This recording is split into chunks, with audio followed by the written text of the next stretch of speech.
What if I told you that every hero you've ever played in the Elder Scrolls, from the Eternal Champion to the Last Dragonborn, is actually the same person? The same divine soul reborn again and again to save a universe that keeps trying to end itself. This isn't some fan theory conjured up in a Reddit comment thread. The evidence permeates the games themselves, embedded in ancient texts, whispered by the gods, and demonstrated through feats that defy mortal capability. So I guess the first question is, why would the same soul keep returning? What force is so threatening that reality itself deploys the same champion across millennia?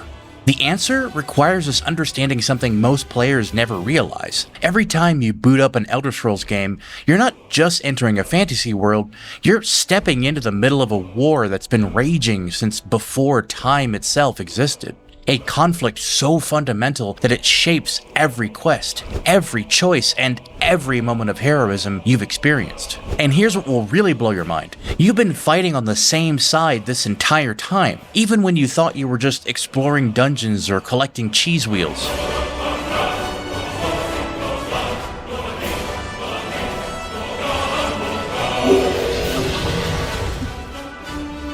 When you start an Elder Scrolls game, you believe you're playing a fantasy RPG. The truth? You've stepped into an ancient cosmic conflict raging since before time's creation, a struggle between fundamental forces that shape reality itself. On one side, you have stasis and order, the desire for everything to stay exactly as it is, frozen in perfect, unchanging form forever. This is the domain of Akatosh, the Dragon of Time, and it's backed by every elven supremacist who ever dreamed of returning to the good old days when mortals didn't exist. Opposing this stands change and chaos, the forces that dismantle stagnation to forge something new. This domain belongs to Lorkhan. According to the Varieties of Faith in the Empire, Lorkhan, quote, convinced or contrived the original spirits to bring about the creation of the mortal plane, upsetting the status quo. His sacrifice birthed mortality itself. The other gods reacted with fury. They'd existed contentedly in timeless perfection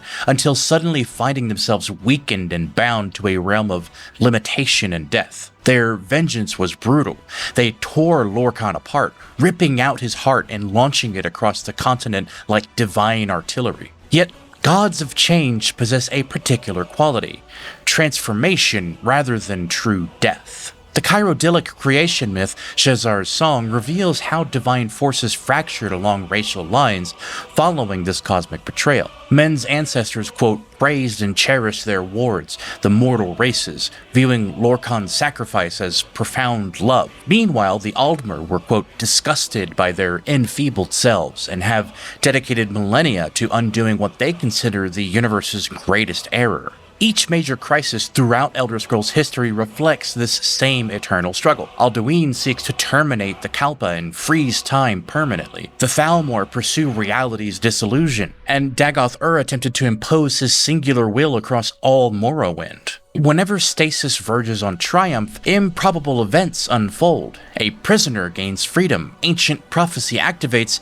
and a hero emerges capable of surviving impossible odds. This isn't a coincidence. This is intervention.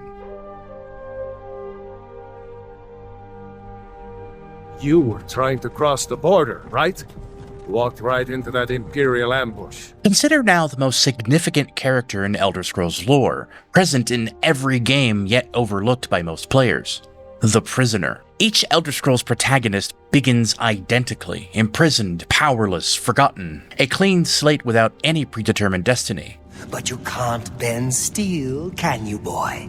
You can't do anything to get out of here. Yet upon gaining freedom, reality seems to bend around them in impossible ways. Let's examine the recurring pattern. In Arena, you're freed by the ghost of a murdered wizard to stop an usurper who's shattered the very symbol of imperial unity. In Daggerfall, you're sent to investigate a supernatural mystery that ends with you literally breaking time itself. In Morrowind, you arrive as a prisoner, specifically to kill ancient prophecies of godhood. Oblivion provides the clearest example. While languishing in a cell, Emperor Uriel Septim VII, whose bloodline connects directly to Akatosh, enters your dungeon. He looks at you and speaks words that should electrify lore enthusiasts. You. I've seen you. Let me see your face. You are the one from my dreams. Then the stars were right. And this is the day. Gods give me strength. This revelation cannot be overlooked. The Akatosh-blessed bloodline, embodiment of order and time, acknowledges Change's arrival exactly when prophecy foretold. Skyrim repeats this recognition. Upon ascending High Hrothgar, Master Arngir, who exists outside normal time through his connection to the voice, immediately perceives your essence. So, a Dragonborn appears at this moment in the turning of the age. We will see if you truly have the gift. Show us, Dragonborn. Let us taste of your voice. These aren't fortunate guesses or coincidence. They represent cosmic forces recognizing one another across reality's battlefield. Morrowind makes this explicit. The main quest centers on proving your identity as Nerevar's reincarnation returned to fulfill ancient oaths. The Ashlander account of Nerevar at Red Mountain concludes with Azura's promise that she would use her powers over dusk and dawn to make sure Nerevar would come back and make things right again. The proof also manifests physically. You alone can wear Moon and Star, a ring fatal to any other wearer. The universe validates your identity through artifacts that recognize the soul within your mortal form. The Neravine establishes the template. Every protagonist follows this pattern. Divine soul returned to mortal form, acknowledged by prophecy, empowered to reshape history through will alone. So who or what keeps tipping the scales every time Stasis approaches victory? This is where we reach the truly mind-bending aspect. These heroes don't merely overcome impossible odds, they casually violate fundamental cosmic laws while doing so. Consider your skill progression. Where normal individuals require decades mastering a craft, you become Archmage, Harbinger, Guildmaster, and Listener simultaneously, often within days or weeks. And this isn't merely gameplay convenience either, it's lore significant. You contain potential for every mortal path because you embody the god who created mortality. The true evidence comes from reality-breaking achievements unique to protagonists. The Warp in the West stands as the most dramatic example. According to its namesake book, over 48 hours in 3E417, the Iliax Bay's political landscape transformed violently. 44 kingdoms consolidated into 4 through 7 great battles that witnesses could only describe by their blood-soaked aftermath. The Imperial Diplomat author reaches the sole possible conclusion. No mortal army caused that devastation. The warp that it created swallowed it up. This wasn't conventional warfare, this was a dragon break. Linear time itself shattered. Multiple contradictory futures occurred simultaneously before collapsing into one possible present. And the Agent of Daggerfall triggered it by activating the Numidium. The hero of Kvatch accomplished something even more profound. Godhood. Skyrim confirms they eventually mantled Shoggorath, replacing the Daedric Prince through what they term, quote, walking like them until they must walk like you. You have ended the cycle. You now hold the mantle of madness, and Jigalag is free to roam the voids of oblivion once more. I will take my leave, and you will remain here, mortal. Mortal, king, god. It seems this realm is yours.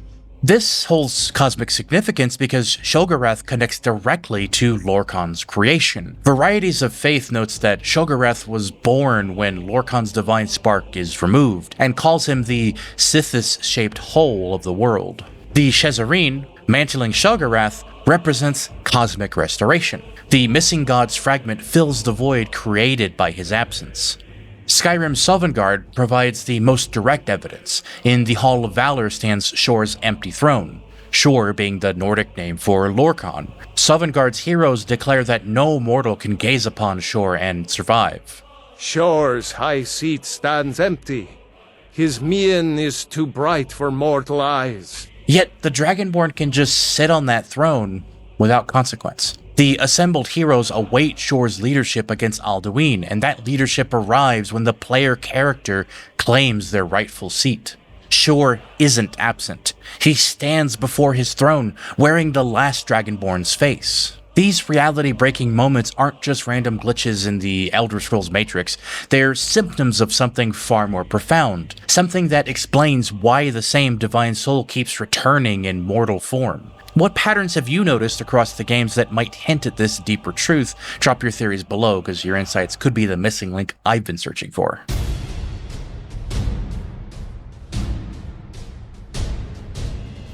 Here is where everything converges into one terrifying but magnificent truth. Lorkhan didn't perish when the gods dismembered him. He transformed. His heart became the heart of the world, source of all mortal magic and divine power. His soul evolved into something else, what lore names the spirit behind all human undertaking. Whenever Mundus faces existential threat, that spirit manifests. The prisoner gains freedom, prophecies activate, reality provides whatever tools to ensure the story continues. And this explains why the heroes transcend rules that bind others. They operate beyond mortal limitations. They express the divine principle that established those limitations in the first place. Consider what each antagonist represents. Alduin seeks to end the Kalpa, permanently halting time's cycle. Mehrunes Dagon attempts to overwrite Mundus with his static destruction realm. And Dagoth-Ur worked to impose singular divine will all across Morrowind. Each represents stasis, triumphing over change. And each of them faces defeat through the same recurring solution, Lorkhan's avatar returning in mortal form to ensure mortality's story continues unbroken. The Song of Pelinal contains the only in-game mention of Shezarrine, the avatar, but immediately cautions that whether or not the Pelinal was indeed the Shezarrine is best left unsaid. This mystery serves a purpose. Acknowledging certain truths carry dangerous implication. If people understood their greatest heroes weren't truly mortal, that every civilization-defining crisis represented cosmic war through human vessels, how would that affect their belief in personal agency? Would they still fight for change knowing a god might intervene regardless? One community theorist captures it perfectly. Lorkhan was torn asunder. His soul took on mortal form and has been popping up every now and then to kick ass and take names. Shezarrines are basically the mortal avatar of Shezarr Lorkhan, and therefore are extremely powerful in that they guide their own fate. The Shezarrine guides more than personal fate, they steer existence itself. They embody reality's protagonist, each appearance making a new, often violent chapter in Mundus's ongoing narrative. Think about your first moment in each Elder Scrolls game. The dream sequences that feel too vivid, too prophetic. The way NPCs react to you with inexplicable recognition before you've accomplished anything heroic. The fact that you and only you can absorb dragon souls, survive the Amulet of Kings, or resist Dagoth-Ur's influence. These aren't coincidences, they're symptoms. You've been playing one entity across every game. Every playthrough, every character creation screen. The Eternal Champion, Nerevarine, Hero of Kvatch, the Last Dragonborn. Different names, different faces, same eternal soul. All Shezarrines, all fragments of the missing god, returning repeatedly to rescue a self-destructive universe. And this transforms every quest from mere gameplay into cosmic significance. When you spared Paarthurnax, that wasn't player choice. It was the change god selecting mercy over rigid justice. When you absorbed dragon souls, you weren't gaining power, you were reclaiming scattered fragments of your own divine nature. The pattern reveals itself once you recognize it. Your divinity wearing flesh, consciousness temporarily compressed into human form. But what's most unsettling of all is the universe designed itself this way intentionally. Lorkhan embedded these self-correcting mechanisms into reality's foundation. When mortality's story faces permanent ending, when stasis threatens to freeze existence into unchanging perfection, the system activates its ultimate defense. This is the universe's immune response to narrative death. Every time you play, you participate in this eternal conflict between order and chaos, between stories that end and stories that evolve. Each dungeon you enter represents a skirmish in this war, However, every quest resolution shows reality choosing change over stasis. Each level gained reveals a divine soul gradually remembering its true nature. You aren't experiencing stories about different heroes across different eras. You're witnessing the chronicles of one hero, yourself. Lorkhan, returning century after century, crisis after crisis, to prevent existence from becoming a perfect, lifeless monument to divine order. The missing god walks among mortals, wearing countless faces, bearing countless names, but serving one cosmic function, ensuring the universe remains worth experiencing rather than merely existing.